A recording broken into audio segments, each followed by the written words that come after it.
पार्वती पति हर लोकाभिरामं रणरंगधीरं राजीवनेत्रं रघुवंशनाथं कारुण्यरूपं करुणाकरं श्रीरामचन्द्रं शरणं प्रपद्ये मनोजवं मारुततुल्यवेगं जितेन्द्रियं बुद्धिमतां वरिष्ठं वातात्मजं वानरयूथमुख्यं श्रीराम शरणं प्रपद्ये। ओम नमो ब्रह्मण्यदेवाय गो ब्राह्मणहिताय च जगद्धिताय कृष्णाय गोविंदाय नमो नमः। बोलिए भक्तवत्सल भगवान की जय। परम सौभाग्य की बात है कि आज ऑनलाइन इस लिंक में श्री राम कथा सत्संग के वक्ता के रूप में आप सबके सामने, आप सब महान जितने भी श्रोता हैं वो सब के सब वक्ता ही हैं, और इस लिंक में जुड़े हुए समस्त श्रोताओं को जो वक्ता भी हैं और श्रोता के रूप में जुड़े हैं उनको बार बार सादर प्रणाम। आदरणीय कौन कौन जुड़े हैं तो मुझे पता नहीं चल रहा है, बड़े गुरुजी भी हैं शायद, लोकेश भाई, नरोत्तम जी, और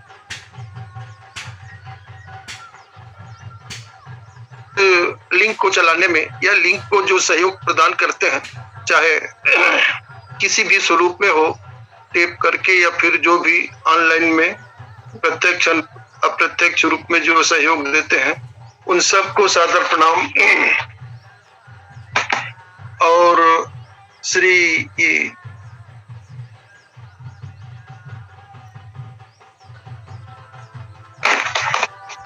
दिव्य शक्ति स्वरूपा माताएं, आप सबको मेरा शत्रुघ्न लाल सोनी की ओर से सादर प्रणाम। आइए मेरे द्वारा एक चयनित प्रसंग कि तब कछुकाल मराल तन धरि तहकीन निवास, सादर सुनी रघुपति चरित, सादर सुनी रघुपति गुण, पुनि आयो कैलाश। इस प्रकार से दोहा क्रमांक 57 उत्तरखंड।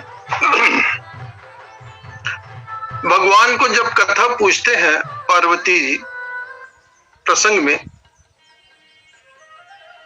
तो कथा जब पूछते हैं पार्वती जी का जो प्रश्न है उसके उत्तर में भोलेनाथ जब कथा सुनाते हैं, तो अंत में पार्वती ने और प्रश्न किया, भोलेनाथ ये कागभूषुंडी कौआ को कथा कैसे मिला, कहाँ से मिला, और गरुड़ जी उनके पास जाकर के कैसे सुने, गरुड़ महाज्ञानी गुण राशि हरि सेवक अति निकट निवासी, ये कागभूषुंडी जी के पास जाकर के कथा क्यों सुनी।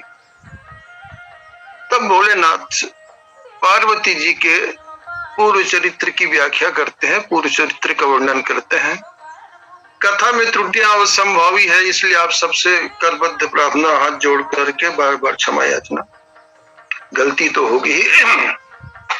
तो आइए प्रसंग, यहाँ पर भोलेनाथ भी एक बात, क्या बात, भोलेनाथ भी जो राम कथा के आदि प्रणेता हैं, वो भी अपने आप को कथा के मैं प्रणेता हूं या कथा मैंने पहले प्रारंभ की, ये स्वीकार नहीं करते। जबकि वास्तव में 23 जाग बलक पुनि पावा, 3 पुण्य भरद्वाज प्रति गावा, ये है रामचरितमानस में स्पष्ट है। लेकिन उसके बाद भी भोलेनाथ ये कह देते हैं कि मैं जिमी कथा सुनी भव मोचनी, सो प्रसंग सुन सुमुखी सुलोचनी। मैंने जिस प्रकार से इस कथा को सुनी है उसको तुम सुनो पहले। तो उन्होंने वो कथा कहां से प्रारंभ की? भोलेनाथ, प्रथम दक्ष गृहता अवतारा। पहले तुम सती थी, सती नाम तब रहा तुम्हारा, और उस समय जब तुमने राम के ऊपर भ्रम किया और अपने शरीर का त्यागन किया, तब मैं क्या करता था? तब अति सोच भयो मन मोरे, दुखी भयो वियोग प्रिय तोरे। मैं तुम्हारे वियोग में बहुत दुखी हो गया, और दुखी होकर के पहाड़, नदी, नाले, पर्वत इत्यादि में घूमते घूमते विचरण करते करते घूमता था, चलता था। सुंदर मन गिरि सरित तड़ागा, कौतुक देखत फिरे वैरागा। बिल्कुल मेरा मन वैराग्य में ओतप्रोत हो गया था, और मैं इन सब कौतुक को देखते देखते घूमता था, विचरण करता था। ऐसा करते करते एक बार मैं सुमेरु पर्वत में उत्तर दिशा में पहुंच गया। उसके पहाड़ के ऊपर सुंदर तालाब देखा, और तालाब देखा और उसमें ये देखा कि उस तालाब के में जो जल था बहुत निर्मल था, और लेकिन वहां जो भूसुंड जी रहते थे, और भूसुंड जी रहते थे, और वहां पर जब कथा कहते थे, तह बसी हरे ही भजे जिमि कागा, सो सुन उमा सहित अनुरागा। हे उमा, तुम उसको अनुराग पूर्वक सुनो। इसलिए अनुराग पूर्वक कि मैं भी जब वो कथा को सुना तो अनुराग पूर्वक ही सुना। सादर सुनी रघुपति चरित, बहुत आदर पूर्वक मैं भगवान की कथा को वहां सुना हूं, इसलिए तुम भी अनुराग पूर्वक सुनो। तो वो कथा देखिए, भुसुंडी जी जब कथा प्रारंभ करते थे, तो कथा प्रारंभ करने के पहले भी वहां का जो एक दृश्यावलोकन है संत गोस्वामी तुलसीदास जी के द्वारा, कि पीपर तरु तर ध्यान सुधरई, जाप यज्ञ पाकर तरु करई, अम्ब छाह करी मानस पूजा, तची हरि भजन काज नहीं दूजा।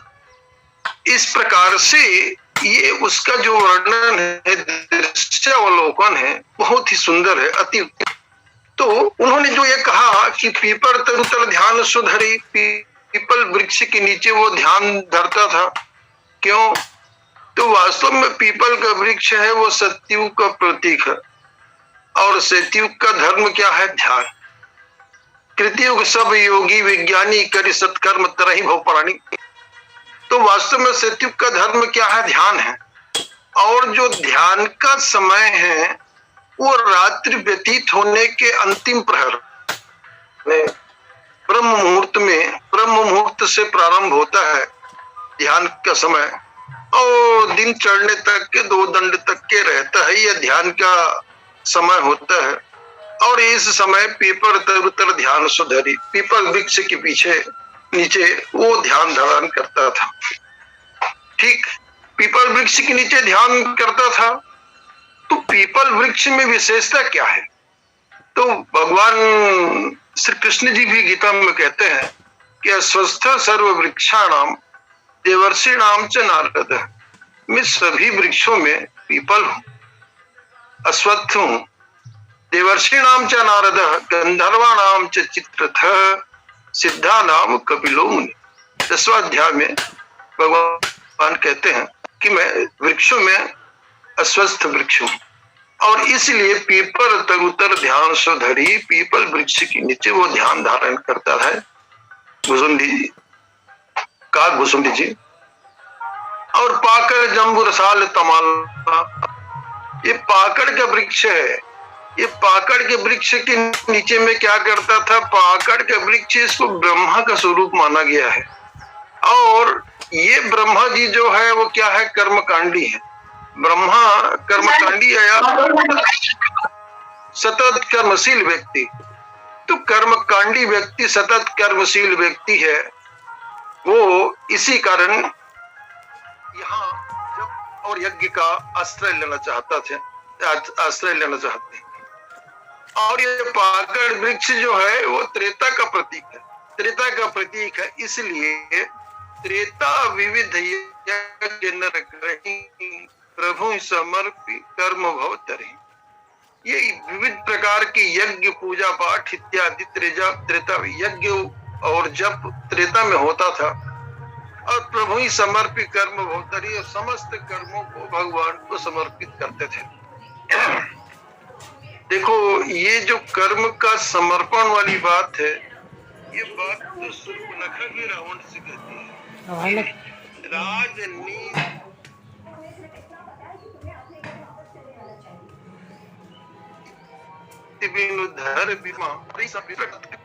और यदि उस सत्कर्म को भगवान को समर्पण नहीं कर रहे तो क्रोध में जो शूर्पणखा है, उस शूर्पणखा का जो चित्त है, उसकी जो बुद्धि है, बिल्कुल कहीं दिखती नहीं है। और जिस प्रकार प्रभु क्रोध में रहते तो जरूर हैं, दिखते हैं जरूर क्रोध में, लेकिन क्रोध में कुछ भी भगवान के मुंह से या भगवान के कर्म में कहीं भी संगति, वैसी शूर्पणखा भी जो रावण को जो शिक्षा उपदेश देती है, वो कर्म की बात करती है। हरे समर्पे गुण सत्कर्मा, इस प्रकार से। तो ये जो पाकड़ का वृक्ष है, पाकड़ जम्बू रसाल तमाला, तो पाकड़ का वृक्ष है, ये कर्म का प्रतीक है। और त्रेता विविध कर्म नर करहि, यज्ञ नर करहि, प्रभु ही समर्पि कर्म भवतरहि। और भगवान श्री कृष्ण ये भी कहते हैं, यज्ञ नाम जप यज्ञो अस्मि। ये जो यज्ञ है, यज्ञ में जप यज्ञ मुझे कहो, जप यज्ञ का स्वरूप मेरा स्वरूप है। इस प्रकार से भगवान कहते हैं, यज्ञ नाम जप यज्ञो अस्मि, स्थावरा नाम हिमालय। और स्थावर में जो स्थिर रहने वाले हैं, उसमें मैं हिमालय हूं। इस प्रकार से भगवान अपने स्वरूप का जब वर्णन करते हैं, गीता में ये भी बात कही। अब आते हैं कि ऐसे स्थान पर भोलेनाथ जी पहुंचते हैं, और भोलेनाथ जी पहुंच करके क्या करते हैं, तब कछु काल मराल तन, कुछ समय के लिए मराल तन मने हंस का स्वरूप धारण करके। और हंस किसका प्रतीक है? हंस तो विवेक का प्रतीक है, हंस विवेक का प्रतीक है। अब तब कछुकाल मराल तन धरित किन्ह निवास, सादर सुनि रघुपति गुण उन्हीं आयो कैलाश। फिर से भगवान के चरित्र को सुन करके, उनके गुणानुवाद को सुन करके पुण्य आयो कैलाश। पुण्य आयो कैलाश का एक भाव ये भी बनता है कि तब कछुकाल मराल तन, यहाँ वहां यत्र तत्र घूमता था, मैं कैलाश में तो कभी रहता ही नहीं था, कैलाश को छोड़ के। और जब भगवान की कथा सुनी, तो भगवान की कथा सुनने के बाद मन में कुछ न कुछ शांति का अनुभव हुआ है, शांति का अनुभव हुआ है। उसके बाद फिर पुण्य आए हो कैलाश, फिर से मैं कैलाश पर्वत में आया। इस प्रकार तो ये जो हंस का स्वरूप धारण करके सुनते थे, तो देखिए राम कथा जो ज्ञान की घाट है, उसमें स्वयं भगवान भोलेनाथ वक्ता के रूप में है, और मातेश्वरी पार्वती जो है, जो जगत की माता है, उनकी अर्धांगिनी स्वरूप है, वो श्रोता के रूप में। तो भवानी शंकरो वंदे श्रद्धा विश्वास रूपिणो। एक तो भोलेनाथ विश्वास की घनीभूत स्वरूप है, और श्रद्धा का स्वरूप मातेश्वरी पार्वती जी हैं। उनको जब कथा सुना रहे थे, तो तब कछुकाल मराल तन, हंस का स्वरूप क्यों? और हंस के स्वरूप धारण करके वहां कथा में जाने का अभिप्राय क्या? देखिए, यदि भोलेनाथ बन करके कथा में चले जाते सुनने के लिए, तो सब के सब लोग वहां देखते हैं। और कथा में किसी भी प्रकार से यदि व्यवधान होता है, तो संत इसे बिल्कुल अच्छा नहीं कहते। और कथा में व्यवधान माने ये अपनी बुद्धिमानी नहीं है।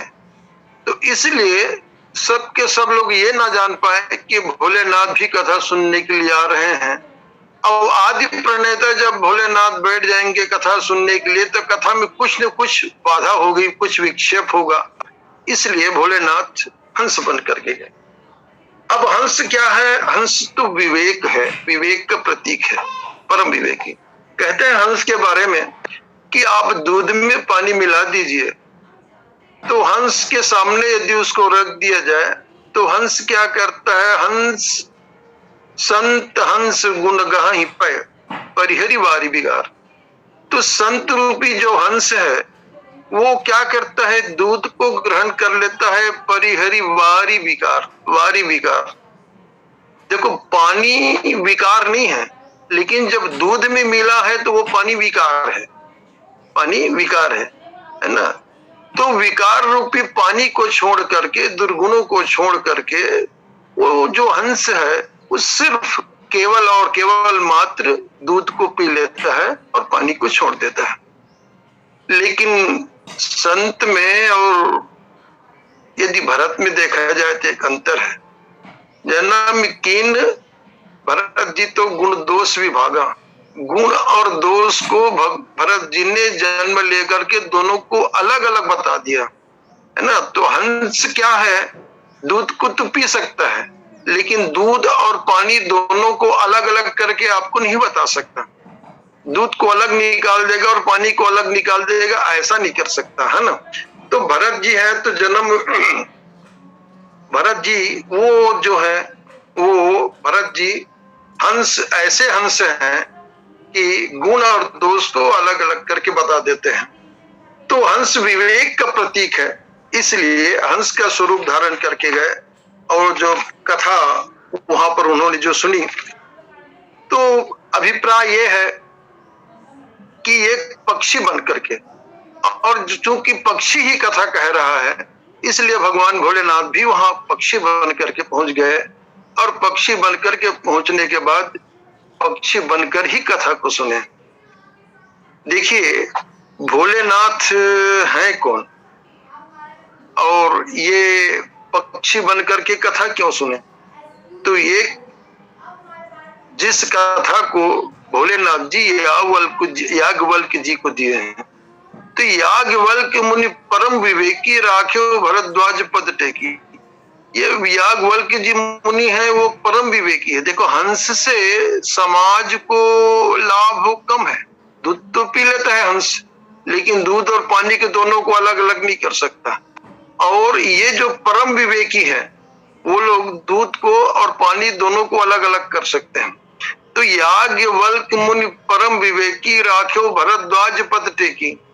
भरद्वाज जी ने उन्हें अपने आश्रम में उनको प्रणाम करके, उनको पद टेक करके, मैंने उसके चरण को पकड़ करके बार बार अनुनय विनय करके उनको अपने आश्रम में रखे और वहां से भगवान की कथा सुने।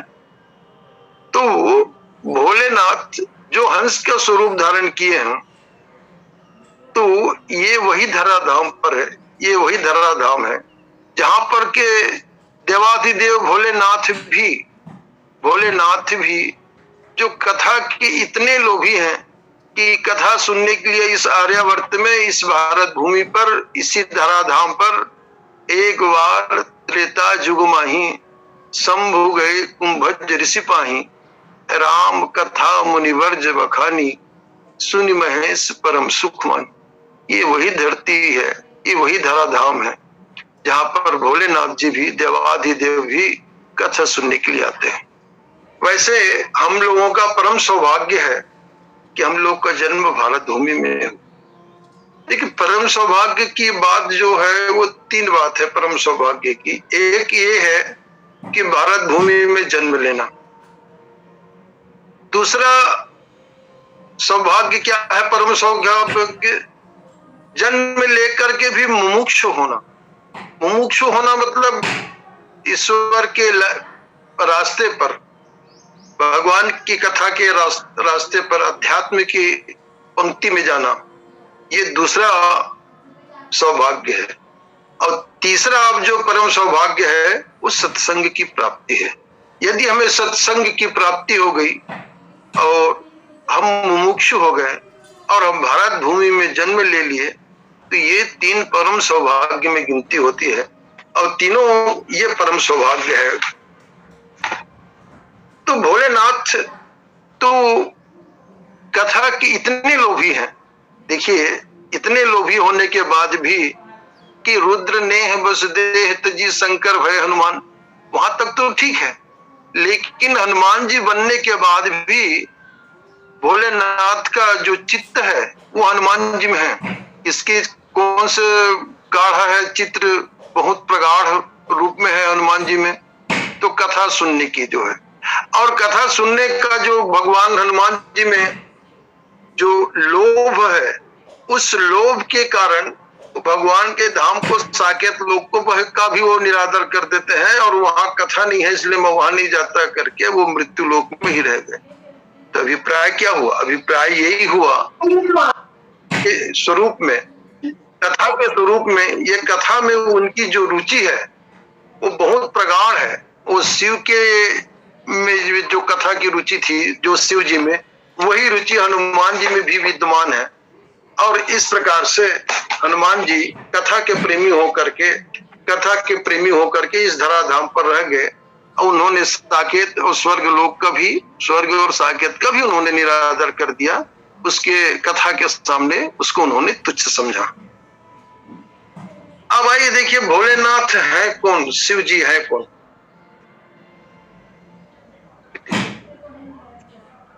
शिव जी जो है वो अहंकार के स्वरूप है। अहंकार शिव बुद्धि अज मन सस्य चित्त महान, मन सस्य चित्त महान। भगवान जो है ये भोलेनाथ है, समष्टि अहंकार के परिचायक है, और समष्टि अहंकार के कारण से इनका काम क्या है? विनाश करने का काम है। विनाश करने का काम है, ये तो अवश्य है। विनाश के देवता हैं, तमोगुण के देवता हैं। ब्रह्मा जी रजोगुण के देवता हैं, विष्णु भगवान सतोगुण के देवता हैं, और शंकर भगवान जो है वो तमोगुण के देवता हैं। तो ये शिव तत्व वास्तव में है क्या? तो अहंकार शिव बुद्धि, भगवान का अहंकार ही शिव है। जो जिन्होंने अहंकार के देवता होने के बाद भी अपने समस्त अहंकार को जो भगवान को समर्पित कर चुके हो, भगवान को अपने सारे अहंकार को समर्पित कर चुके। इसीलिए जब उनके पास विष भेजा गया तब उन्होंने पूछा ये क्या है, ये नहीं, उसको तो देख के जरत सकल सुर वृंद, ये वाली स्थिति थी। तब उन्होंने पूछा कि इसको भेजा कौन है। उन्होंने जब भगवान का नाम लिया, विष्णु भगवान का नाम लिया, श्री हरि नारायण का नाम लिए, तब उन्होंने उसको सादर स्वीकार किया। सादर स्वीकार कर लिए मतलब अभिप्राय ये था, गुरु की तुमात प्रभु के बानी, विनय विचार करिए शुभ जानिए। और वह विष भी उनके लिए अमृत हो गया, और कंठ उनका नीला पड़ा, तब से उनका नाम नीलकंठ हो गया। तो इस प्रकार भगवान अहंकार के देवता हैं। और ये अहंकार क्या है? ये एक समष्टि अहंकार है। ये जैसे गुरु के पास जब शिष्य जाता है तो गुरुदेव तो ये कहता है कि हम ब्रह्मास्मि, मैं ब्रह्म हूं, और शिष्य को ये भी शिक्षा देता है तत्त्वमसि वह तुम हो। और ये व्यष्टि अहंकार से शुरू होकर के ये समष्टि अहंकार तक के शिष्य को पहुंचाता है। और ऐसे भगवान भोलेनाथ, देखिए यदि सारे संसार में, सारे जगत से ऊपर यदि कोई महाशून्य आकाश तत्व है, आकाश तत्व यदि शून्य है, तो भोलेनाथ महाशून्य है। ओ महाशून्यो महाकालो महाकालित सद, भगवान भोलेनाथ है। भगवान भोलेनाथ के एक स्वरूप यहां से भी है। यदि आप कुंडलिनी शक्ति में देखेंगे तो मूलाधार शंभु से कुंडली शक्ति संयुता, ये मूलाधार चक्र में हमारे कुंडली शक्ति से संयुक्त होकर के निवास करते हैं। स्वाधिष्ठान महाविष्णु त्रैलोक्यम पालयत सद, स्वाधिष्ठान चक्र में ये महाविष्णु के नाम से रहते हैं। मणिपुर महारुद्र सर्वसंहारकार का, और मणिपुर चक्र में ये महारुद्र के रूप में और सारे संसार के संहार का कारण है। अनाहते ईश्वरो हम सर्वदेव सेविता। अनाहत चक्र में ये ईश्वर के रूप में निवास करते हैं और अनाहत चक्र में ईश्वर के रूप में निवास करते हैं। इसमें सभी देवों का निवास होता है। भगवान भोलेनाथ की हम लोग एक आरती गाते हैं कि ब्रह्मा विष्णु सदाशिव जानत अविवेका प्रणवाक्षर के मध्य ये तीनों एका। कभी कभी मुझे ये लगता था इसमें अविवेका शब्द क्यों लिखे हैं। तो ब्रह्मा विष्णु सदाशिव जानत सविवेका होने चाहिए कि अविवेका होने चाहिए। तो अविवेका इसलिए कि ब्रह्मा विष्णु और शिव जी को हम लोग अलग अलग जानते हैं, जबकि ये तीनों एक ही स्वरूप है ये मान के चलना चाहिए। तीनों में कोई अंतर नहीं है ये मानना चाहिए। और यदि कोई अंतर मानता है तो वही अविवेक है ना। देखिए उनके आरती में आप देखेंगे तो एक आनंद चतुरानंद पंचानंद राजे। एक आनंद किसका है? विष्णु भगवान का, श्री हरि नारायण का। चतुरानंद कौन है? ब्रह्मा जी है। पंचानंद कौन है? भोलेनाथ है ना। तो इसी प्रकार से ये जो आरती भी है वो त्रिदेव की आरती है, त्रिगुण स्वामी की आरती जो कोई नर गाए। ब्रह्मा विष्णु सदाशिव जानत सविवेका अविवेका प्रणवाक्षर के मध्य ये तीनों एका। तो इन तीनों में कोई भेद नहीं है। शिव में और विष्णु भगवान में भेद करना ये भी एक वास्तव में ये नामापराध की श्रेणी में आता है। तो शंकर भगवान क्या नहीं है?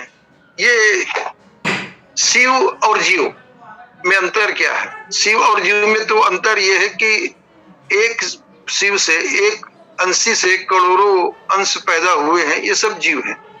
लेकिन हमारे शरीर में जीव है, इसी कारण से हम बोल रहे, चल रहे, फिर रहे, हमारी सक्रियता बनी हुई है। और यदि यह जीव ना रहे तो सक्रियता समाप्त। तो सक्रियता समाप्त कब होगी? शिव के बदले जब ये शैव हो जाए, शव हो जाएगा, ये नहीं रहेगा तो ये सब हो जाएगा और इसकी सक्रियता समाप्त हो जाएगी, है ना। तो इसी प्रकार अनादि ईश्वर हम सर्वदेव ईश्वर निर्सेविता। अनाहत चक्र में मैं ईश्वर के नाम से स्वरूप स्थित रहता हूँ। सभी देवता मुझ पर समाहित रहते हैं।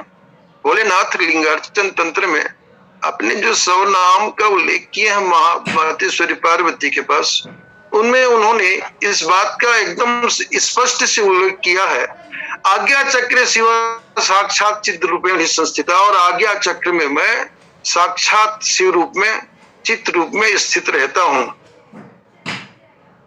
सहस्तारे महापद्मे त्रिकोण लियांतरे बिंदु रूपे महेशानी परमेश्वरी तीर्थ।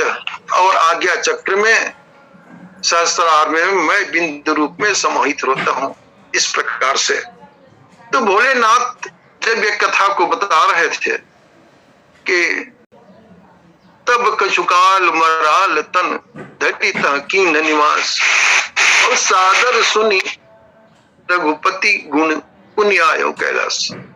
अभिप्राय देखिए तो सती, भोलेनाथ जो सती का त्याग किए हैं, एक संत ने बहुत अच्छी परिभाषा बताई, बहुत अच्छा एक छंद लिखा उन्होंने। एक तो अपने भैरव जी बहुत अच्छा लिखता है कि मुदित महेश ने सुना है राम नाम सत्य, छाड़ चले सबके अभिष्ट सुख पाए हैं। भैरव न राम कहते हैं घर घूमे लोग, आशा में बंधे वो साथ द्वार तक आए हैं।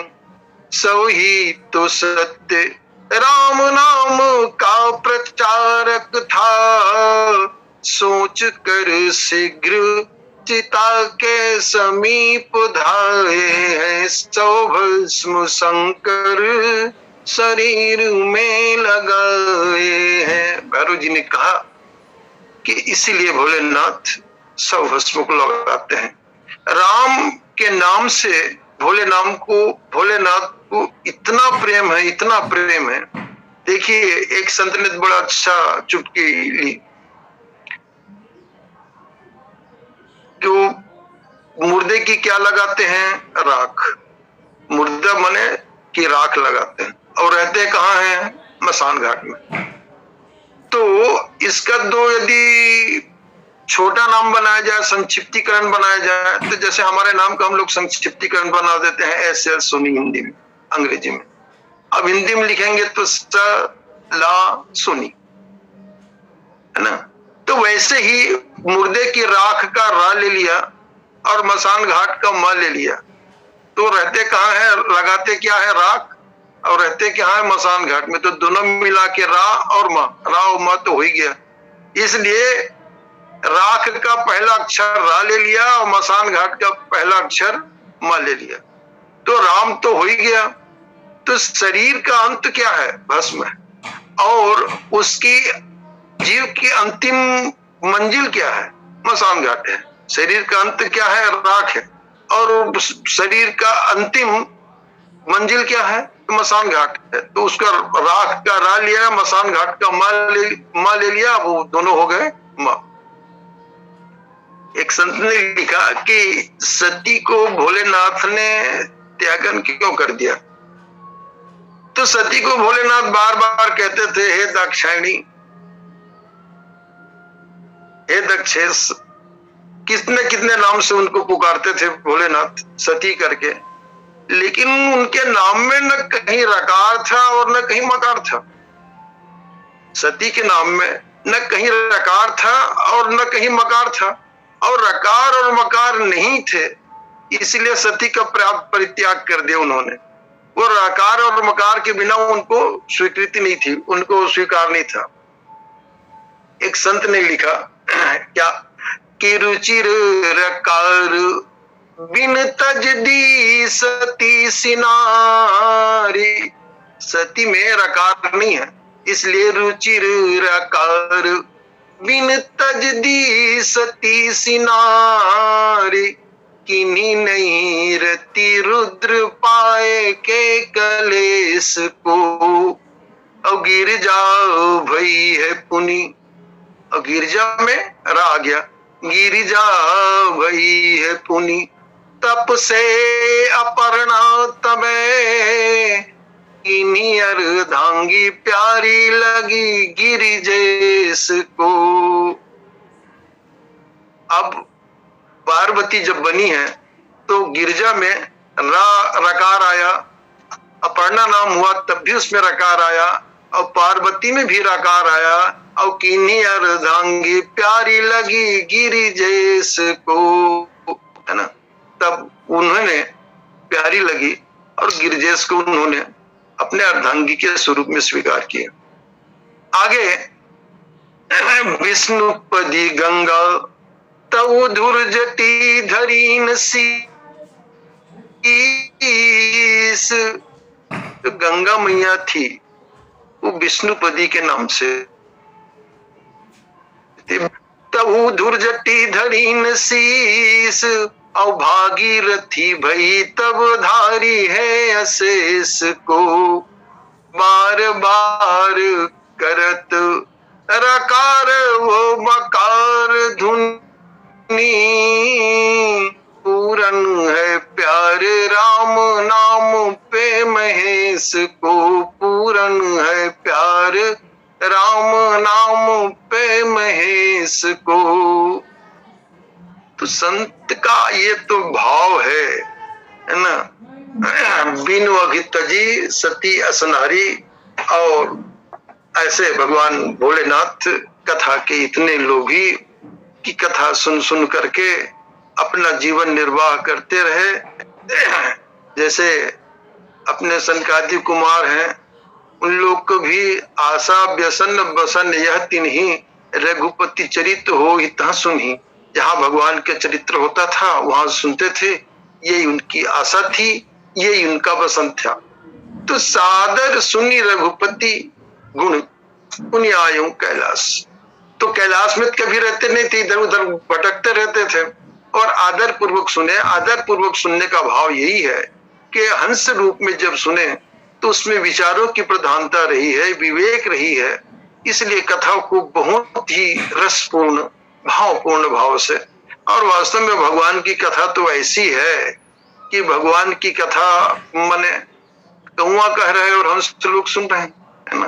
तो ये महिमा न जीव की है, न सुनने वाले की है और न कहने वाले की है। ये तो महिमा भगवान की कथा की है।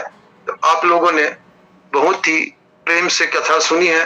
इसमें जो गलती होगा उसके लिए क्षमा प्रार्थना, बार बार क्षमा मांगते हुए, और आइए हम अपने जो प्रवक्ता है आदरणीय बड़े गुरुजी और श्री वर्मा जी, उनको सुनेंगे और उनसे भी बार बार क्षमा याचना, बार बार प्रणाम। बोलिए भक्त भगवान की जय। बोले श्यावर रामचंद्र भगवान की जय। आदरणीय स्वामी जी को हम सभी सुन रहे थे। श्लोक क्रमांक 57 का प्रसंग, जब कछुकाल मराल तरी दलित चिन्ह निवास, इस प्रसंग के आधार पर शिव जी नील पर्वत पर और उसके आसपास रहने वाले पक्षी कथा सुनने आते थे, ऐसा अपना संस्मरण सुना रहे हैं। वह स्थान अविद्या कार्य से मुक्त होने से उन पक्षियों को शुद्ध सात्विक आनंद और राम कथा सुनने को मिलता था। कुछ कौतुक इस दोहे के ऊपर वो समझते कि जब मैं जाए तो कौतुक देखा। शिव जी बताते हैं कि वहां पर मैंने कुछ कौतुक देखा। कौवा, वस्ता और हंस आदि पक्षी होता समाज, यह कौतुक शिव जी ने देखा। यह एक आश्चर्य देखा। और कौवा परम श्रेष्ठ राम भक्त, यह दूसरा आश्चर्य, और वह स्थान अविद्या मुक्त था, यह तीसरा आश्चर्य। इस प्रकार शिव जी ये 3 आश्चर्य वहां पर देखते हैं, जिससे उनको विशेष आनंद हुआ। यह सब कौतुक शिव जी ने गुप्त रहकर ही देखा। सुंदर राम कथा श्रवण का ऐसा दुर्लभ, सहज ही सुलभ हो जाने पर उसे कौन गंवाएगा। और अब कैलाश पर जाकर वहां क्या करना है, ऐसा शिव जी को लगने लगा, क्योंकि सती जी के शरीर